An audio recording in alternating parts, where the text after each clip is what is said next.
Hello dear students, welcome back again to this another session. आज के session में हम एक सेकेंड, आज के सेशन में हम कुछ पढ़ने वाले नहीं।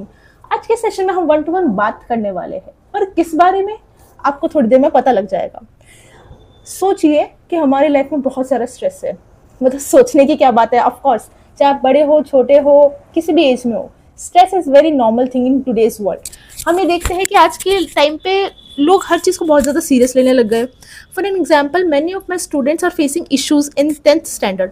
सो आई थॉट कि इतने सारे स्टूडेंट्स की प्रॉब्लम है, why not to address them, why not to make another video, separate video, a type of motivation और इंस्पिरेशनल वीडियो, जिसके माध्यम से, जिसके द्वारा बच्चे समझ पाए कि हर चीज़ को इतना सीरियस लेने की ज़रूरत नहीं होती है।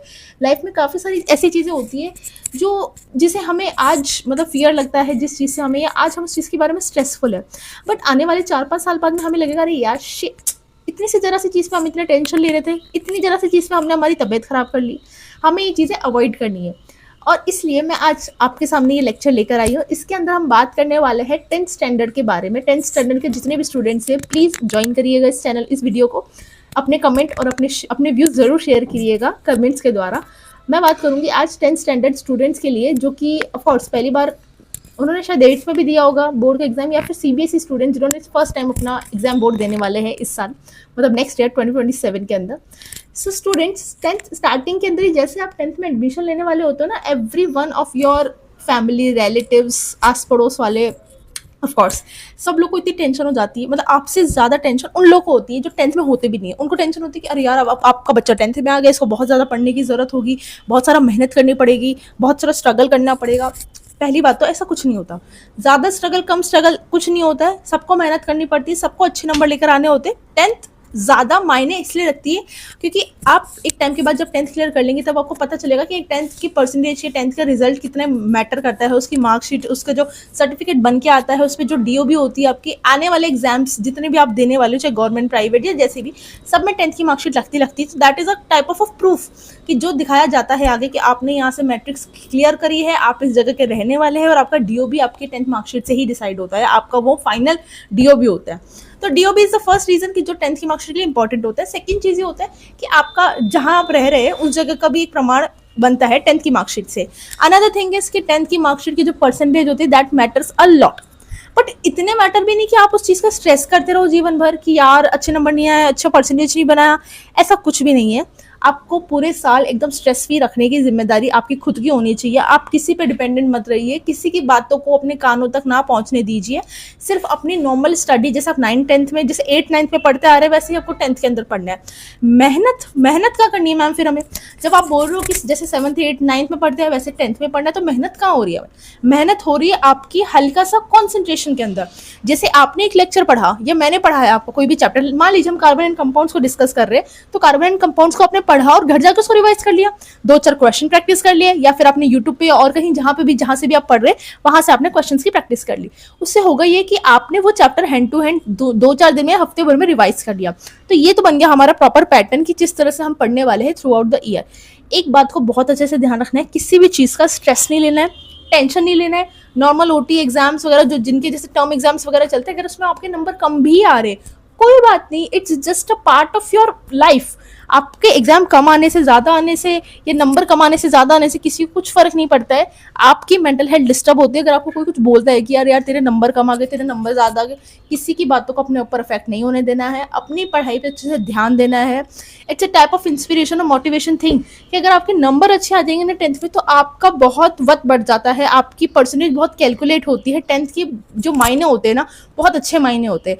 सिर्फ ये जो चीज़ें मैं बता रही हूँ ना, देयर एक्सटर्नल थिंग्स। इंटरनल बात जो इंपॉर्टेंट है सबसे, और वीडियो का मेन पॉइंट है, वो ये है कि जो 9th-10th के अंदर, स्पेसिफिकली 10th में आप पढ़ते हो ना, that is your base, that is completely your base, whether in science, whether in maths, whether in SST, in English, in Hindi, in Sanskrit, whatever subject you are having as a third language, that is very very important for your 11th and 12th exam। होता यह है कि जो भी आप 9th-10th के अंदर पढ़ते हो ना, वो एज अ बेस होता है। आप 11th-12th में उसको अच्छे से जाके पढ़ी। मैं मेरे एक्सपीरियंस से बताती हूँ कि 10th तक I was a topper student, मेरे को सब कुछ आता था। 11th-12th में जैसे मैंने सब्जेक्ट चूज किया, आई टेकन साइंस बायो, उसके बाद में मुझे ऐसा लगने लगा कि बहुत डिफिकल्ट है ये सब, तो 10th तक तो हम कुछ और ही ईजी चीज़ें पढ़ रहे थे, 10th तक तो आसानी से हमने पढ़ाई कर ली, परसेंटेज भी आ गए, टॉप भी कर लिया, मज़े भी कर लिए, घूम फिर भी लिए। बट 11th में आते तो ऐसा लगता था बहुत बाउंड हो गई यार ये चीज़, अगर एक दिन भी क्लास मिस करेंगे तो समझ नहीं आएगा। ये चीज़ें होती है, सबके साथ में होती है। इस चीज़ को क्लियर करने के लिए सबसे बेस्ट चीज़ है कि आप 10th में अच्छे से फोकस करके पढ़ाई करें। 10th का ये वाला फियर निकाल दे कि बोर्ड एग्जाम है, बोर्ड एग्जाम है, बोर्ड एग्जाम है, ऐसा कुछ नहीं होता। What is board exam? It is nothing कि बस आपको क्या करना है वहाँ पे जाके कि एक आपको जिस स्कूल में आप पढ़ाई करें उस स्कूल के अलावा आपको जाके पेपर देना है, बस इतना ही होता है और कुछ एक्स्ट्रा नहीं होता है। उस चीज़ का फियर निकालिए कि कहीं और जाके एग्जाम होगा, पता नहीं क्या होगा, इन्विजिलेटर कैसा होगा, ये सब अभी से सोचना बंद कर दीजिए। अब ये एक साल है, पूरा का पूरा एक साल है आपके एग्जाम्स होने में। टेंशन फ्री रह के, स्ट्रेस फ्री रह के एक एक चैप्टर को अच्छे से क्रिस्टल क्लियर रिवाइज करिए। और हाँ, बुक्स की अगर हम बात करें तो एनसीईआरटी को अपना बेस बनाना है। सबसे पहले आपको हर सब्जेक्ट की, चाहे फिजिक्स, केमिस्ट्री, मतलब साइंस हो, चाहे मैथ्स हो, एसएसटी हो, सबको बेस जो अपना बनाना है वो एनसीईआरटी बनाना है। उसके अलावा काफ़ी सारी रिफ्रेशर बुक्स हैं मार्केट के अंदर जिनको आप प्रेफर कर सकते हैं। आपके डिपेंड कि आप मतलब जैसे आपको पर्टिकुलरली डिपेंड लगता है, डिफरेंस लगता है कि आपको हाँ इसकी लैंग्वेज समझ में आ रही है, इसकी लैंग्वेज समझ में नहीं आ रही, तो आप उस टाइप की बुक्स को चूज़ करिए, पढ़ के देखिए। 3-4 दिन किसी फ्रेंड ने लेकर आए तो 2-4 लोग मिलकर बुक्स परचेज कर लीजिए जिससे आपको कंफर्टेबल होता है। किसी की बातों में बताइए कि यार ये वाली बुक मैंने ले ली, बहुत बढ़िया, तो भी खरीद ले, नहीं, किसी की बातों से इन्फ्लुएंस नहीं होना है। पहले एनसीईआरटी बोला गया तो पहले एनसीईआरटी क्लियर करिए, उसके बाद रिफ्रेशर बुक्स पे जाइए। जैसे मैथ्स में हम R D Sharma, R S Agarwal वगैरह करते हैं, तो दैट इज इंपॉर्टेंट कि आप वो सॉल्व करेंगे। सीबीएसई में पैटर्न बाहर से आता है, एडवांस भी होता है, बेसिक क्वेश्चंस का भी होता है, सो उसमें थोड़ा एक्स्ट्रा जरूरत होती है। और साइंस में भी ऐसा ही होता है। बाकी के सब्जेक्ट्स में भी आप रेगुलर एनसीईआरटी करेंगे, that is more than enough. I feel कि 80% of the syllabus of science comes from only NCERT, so that is a very big thing कि 80% सिलेबस आ रहा है आपका एनसीईआरटी से, और उसके बाद आप भाग रहे हो पूरी साल की रिफ्रेशर दे दे, ये दे दे, वो दे दे, इसमें क्वेश्चन, इसमें ये है, प्रैक्टिस क्वेश्चन है, पीवाईक्यू है, नहीं भागना है कहीं पे भी। और यस, मैंने एक नई सीरीज स्टार्ट करी है, प्रज्ञा डेली 5 सीरीज, जिसके अंदर मैं 5 क्वेश्चंस रेगुलरली आपको एनसीईआरटी से प्रैक्टिस करवाने वाली हूँ। वो क्वेश्चन मिक्स रहने वाले हैं, कुछ एनसीईआरटी के भी रहेंगे, कुछ अदर टेक्स्ट बुक के भी रहेंगे, कुछ रिफ्रेशर्स के भी रहेंगे। इससे होगा ये कि आपकी प्रैक्टिस रहेगी हर क्वेश्चन की, आपको अलग अलग बुक परचेस नहीं करनी पड़ेगी। मैं रेगुलरली क्वेश्चन देखते रहती हूँ, छांटती रहती हूँ कि हाँ बच्चों को ये वाली चीज़ें प्रोवाइड करवाई जा सकती है। सो आई होप वो सीरीज आप देखेंगे जरूर।